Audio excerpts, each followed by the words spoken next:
Imaginez découvrir que la vie vous réserve sa plus grande surprise au moment où vous vous y attendez le moins.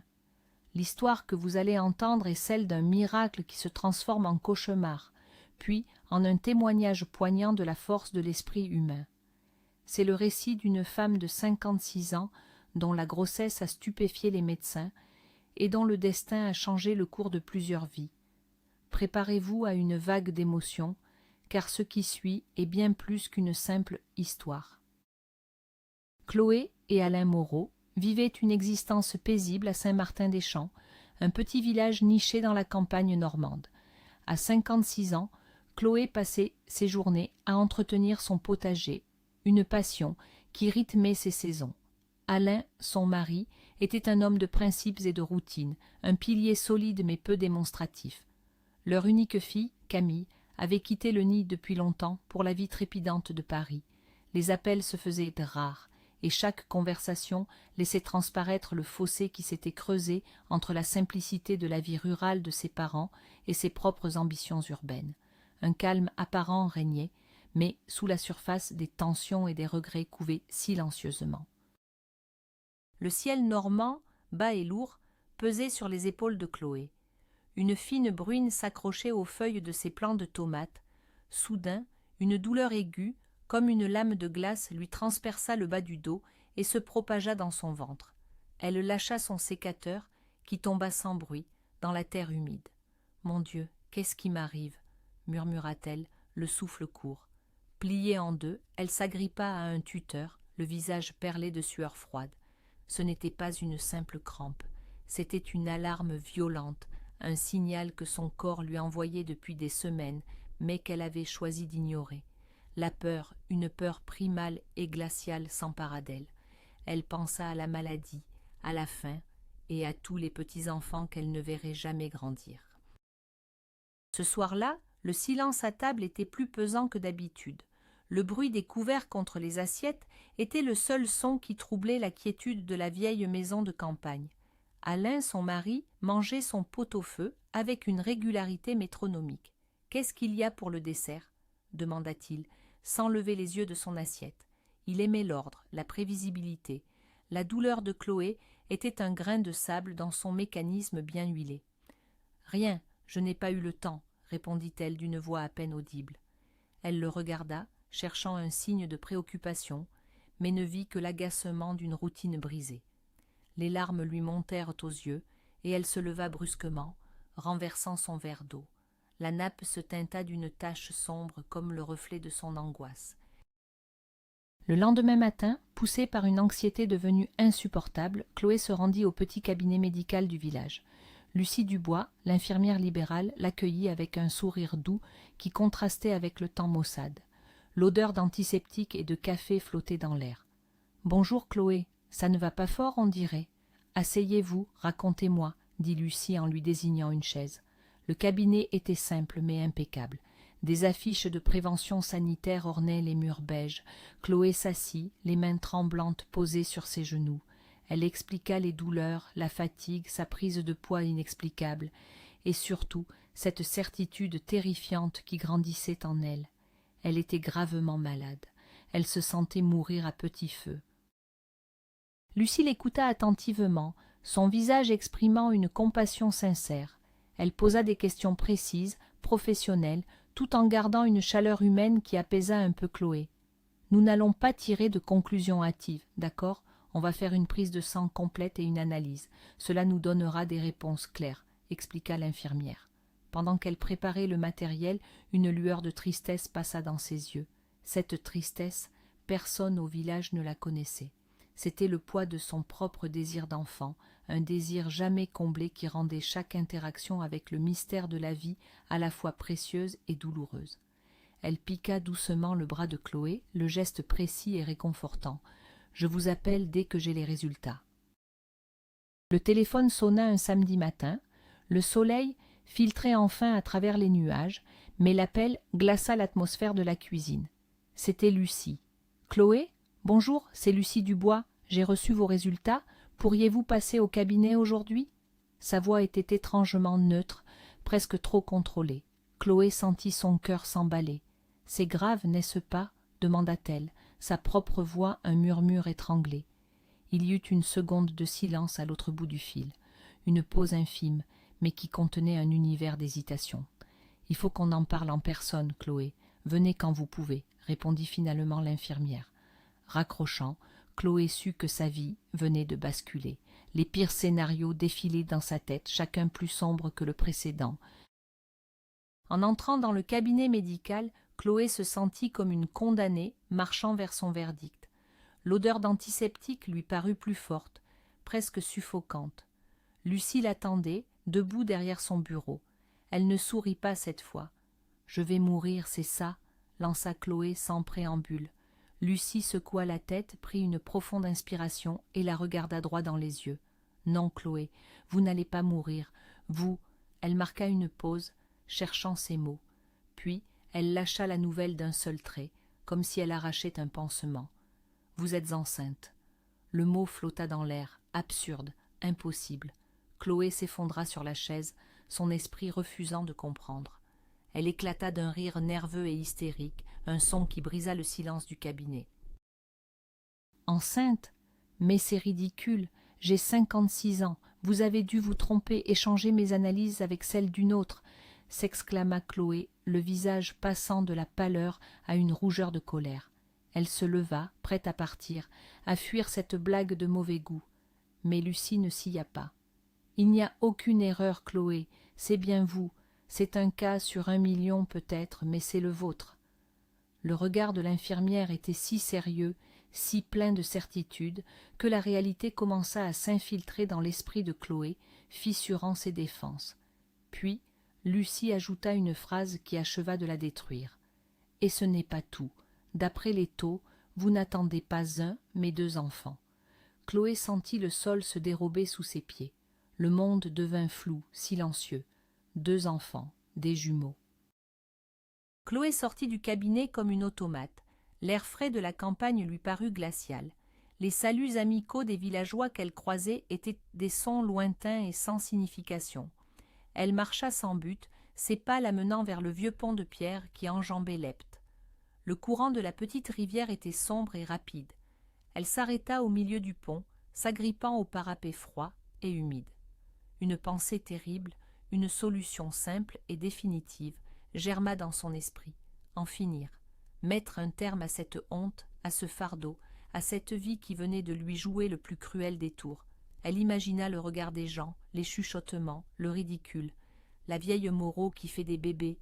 La douleur était trop forte. Elle enjamba la rambarde, le cœur battant à tout rompre. « Chloé, non !» Le cri rauque d'Alain déchira l'air. Il l'avait suivie, sentant que quelque chose n'allait pas. Il courut vers elle et l'attrapa par la taille, l'attirant en arrière avec une force qu'elle ne lui connaissait pas. Elle se débattit, sanglotant, criant son désespoir contre son torse. Il la serra fort, la protégeant du vide. « Qu'est-ce qui te prend ? Parle-moi » exigea-t-il, la voix brisée par la panique. Au milieu des larmes, elle lui avoua tout. La grossesse, les jumeaux, la honte.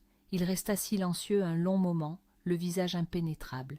Chloé s'attendait à la colère, au rejet, mais il resserra son étreinte et murmura, le menton posé sur sa tête, « On va affronter ça, tous les deux. » Pour la première fois depuis des années, Chloé ne se sentit plus seule. Leur décision prise, un calme étrange s'installa entre eux. Ce n'était pas de la joie, mais une sorte de résignation solennelle. Le dimanche suivant, ils se rendirent à la petite église du village, un lieu qu'ils ne fréquentaient que pour les grandes occasions. Assis sur le vieux banc de bois qui grinçait, ils écoutèrent la messe sans vraiment entendre les paroles du prêtre. La lumière des vitraux projetait des taches de couleur sur les murs de pierre. Ils ne priaient pas pour un miracle, mais pour la force de supporter ce qui allait arriver. En sortant, main dans la main, ils croisèrent le regard de quelques voisins. Il y avait de la curiosité, peut-être déjà des soupçons, mais pour la première fois Chloé ne baissa pas les yeux. Elle soutenait leur regard, une nouvelle détermination brillant dans ses yeux fatigués. Les mois passèrent, lourds et difficiles. La grossesse de Chloé était une épreuve constante. Ses jambes enflées, les nausées matinales duraient toute la journée et une fatigue écrasante ne la quittait jamais. Alain, à sa manière, prenait soin d'elle. Il lui préparait des tisanes, l'aider dans le jardin et s'assurer qu'elle se repose. Leur complicité silencieuse s'était renforcée, forgée dans l'adversité.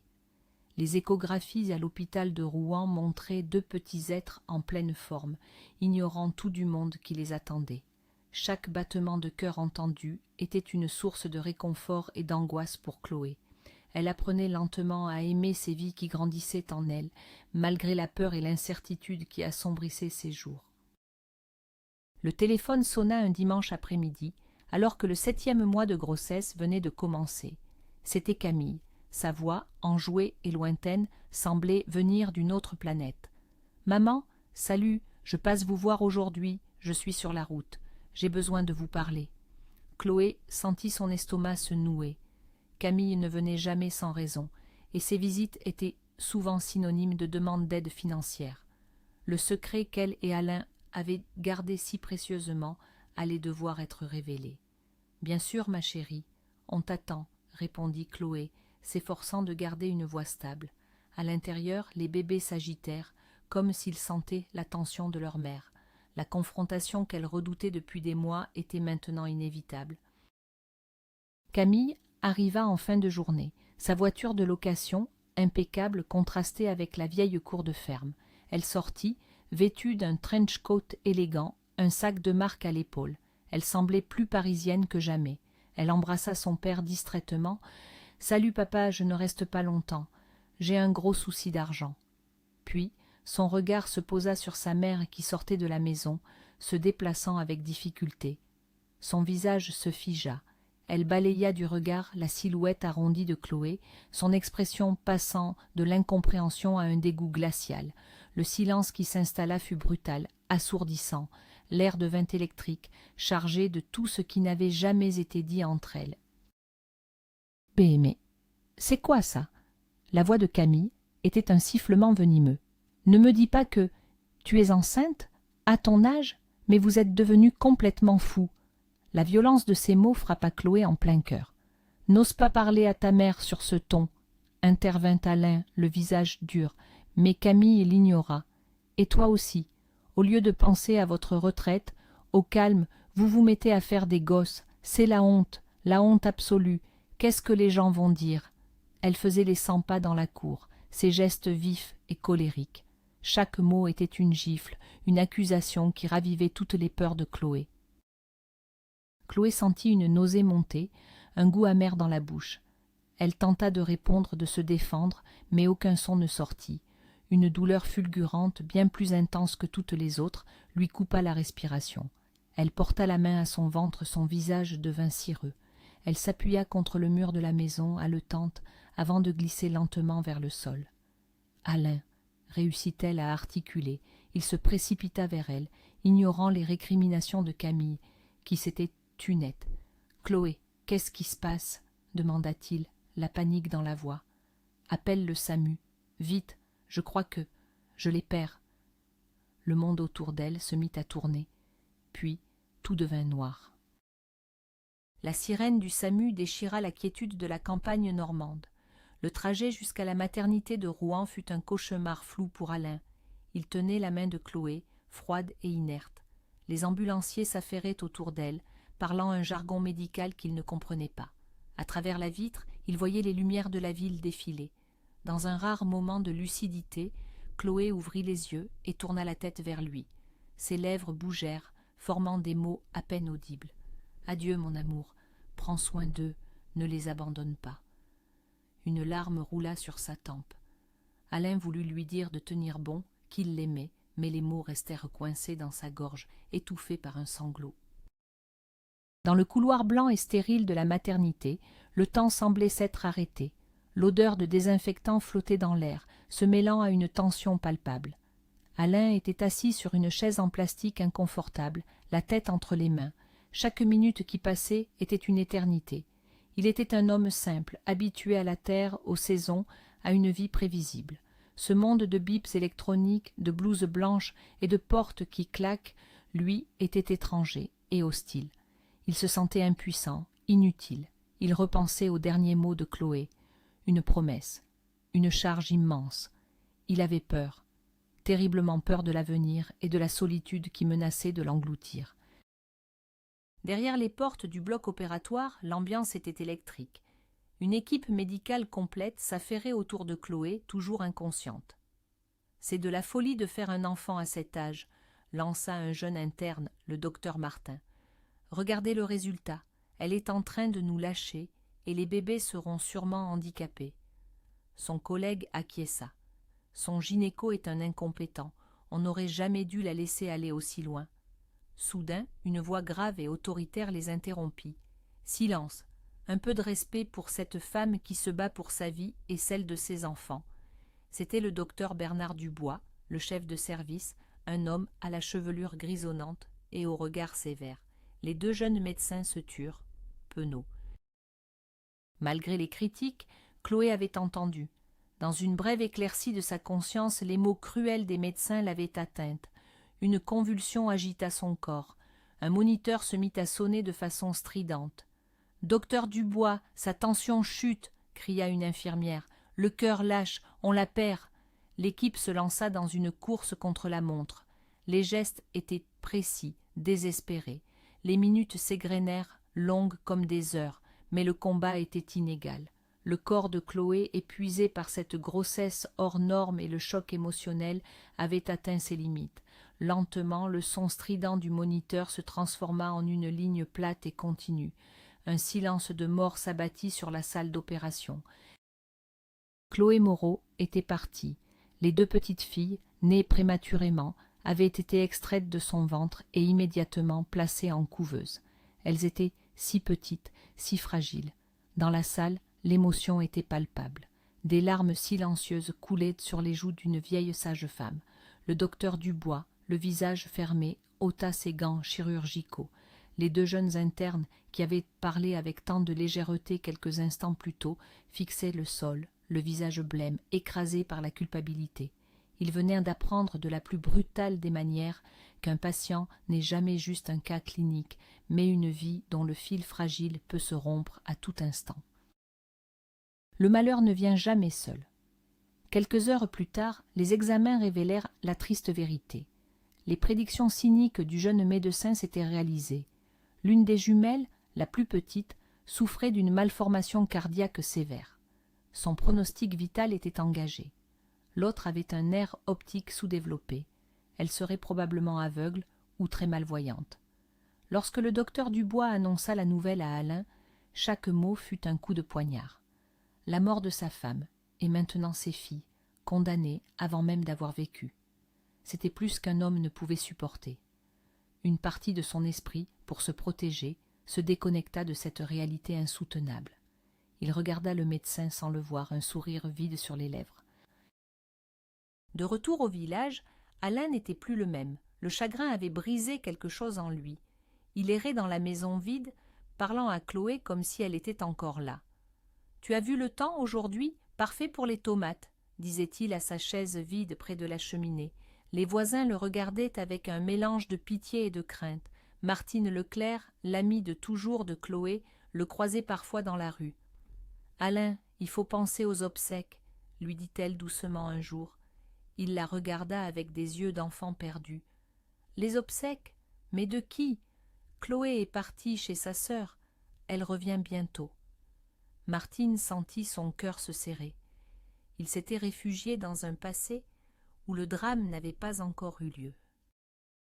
Camille, prévenue de la mort de sa mère, ne montra que peu d'émotion. C'était un problème de plus à gérer. Face à la détresse psychologique de son père, elle se sentit dépassée et agacée. Elle ne pensait qu'à une chose, se débarrasser de ce fardeau. Elle se rendit à la maternité de Rouen, non pas pour voir les bébés, mais pour signer les papiers d'abandon. D'un trait de stylo rapide et impersonnel, elle renonça à ses deux demi-sœurs, les confiant au destin et à l'administration. Elle ne demanda même pas à les voir. Pour elle, ses enfants étaient la cause de la mort de sa mère et de la folie de son père. Elle voulait juste tourner la page et retourner à sa vie parisienne, loin de ce drame rural qui la souillait. L'enterrement de Chloé Moreau se déroula sous un ciel gris et pluvieux. Presque tout le village était là pour lui rendre un dernier hommage. Alain n'était pas présent, perdu dans son monde. Camille se tenait à l'écart, le visage fermé, impatiente que cela se termine. Elle ne versa pas une larme. Alors que le cercueil était mis en terre, un sanglot déchira le silence. Ce n'était pas Camille, c'était Lucie Dubois, l'infirmière. Elle se tenait un peu en retrait, le visage ravagé par le chagrin et la culpabilité. Elle se sentait responsable. Si elle avait détecté la grossesse plus tôt, si elle avait insisté pour un meilleur suivi, les « si » la torturaient, la rongeant de l'intérieur. Lorsque tout le monde fut parti, Lucie resta seule devant la tombe fraîchement remuée. La pluie redoubla, mais elle ne la sentait pas. Elle tomba à genoux dans la boue et pleura toutes les larmes de son corps. C'est alors qu'une résolution, une promesse insensée naquit de son désespoir. Elle leva les yeux vers le ciel et murmura, comme un serment, « Chloé, je vous le jure, je vais m'occuper d'elles, je ne les laisserai pas, je réparerai ce que je n'ai pas su empêcher. Elles vivront, pour elles et pour vous. » Ces mots, prononcés dans la solitude d'un cimetière de campagne, allaient sceller son destin. Elle venait de trouver le but qui manquait à sa vie, une mission née de la tragédie. Dès le lendemain, Lucie se lança dans sa quête. Elle apprit que Camille avait abandonné les enfants. Le cœur rempli d'une juste colère et d'une détermination nouvelle, elle se rendit à la maternité et demanda à voir la directrice. Elle entra dans le bureau, prête à plaider sa cause, à expliquer son lien avec Chloé, son désir de prendre en charge les jumelles. La directrice, une femme à l'air sévère et surmené, l'écouta d'une oreille distraite. « Mademoiselle, vous êtes infirmière. Vous devriez savoir que ça ne fonctionne pas comme ça. On ne donne pas des bébés comme on donne un chaton. Adressez-vous aux services sociaux. Et pour votre information, ces enfants ne sont pas adoptables pour l'instant. Leur état de santé est trop précaire. » Lucie sortit, anéantie mais pas vaincue. Les mois qui suivirent furent une longue attente. Lucie priait chaque jour pour la survie des petites. Contre toute attente, les 2 bébés s'accrochèrent à la vie. La plus fragile subit une opération du cœur qui la sauva. Elles furent finalement transférées dans une pouponnière. Dès qu'elle le put, Lucie entama les démarches d'adoption. Mais le verdict des services sociaux fut sans appel. Célibataire, avec un modeste salaire d'infirmière et un petit appartement, elle ne présentait pas les garanties nécessaires pour s'occuper de 2 enfants aux besoins médicaux importants. Le coup fut terrible, son rêve semblait s'effondrer. Elle apprit peu après qu'un couple riche et plus âgé, les Durand, avait été choisi pour les adopter. Le jour où les Durand venaient à finaliser les documents à l'orphelinat, Lucie décida de jouer son va-tout. Elle les attendit et, avec une audace née du désespoir, leur raconta toute l'histoire. Elle parla de Chloé, de sa promesse sur sa tombe, de son amour déjà immense pour ces 2 petites qu'elle ne connaissait pas. Olivier et Sophie Durand, un couple élégant d'une 50aine d'années, l'écoutèrent, émus par sa sincérité.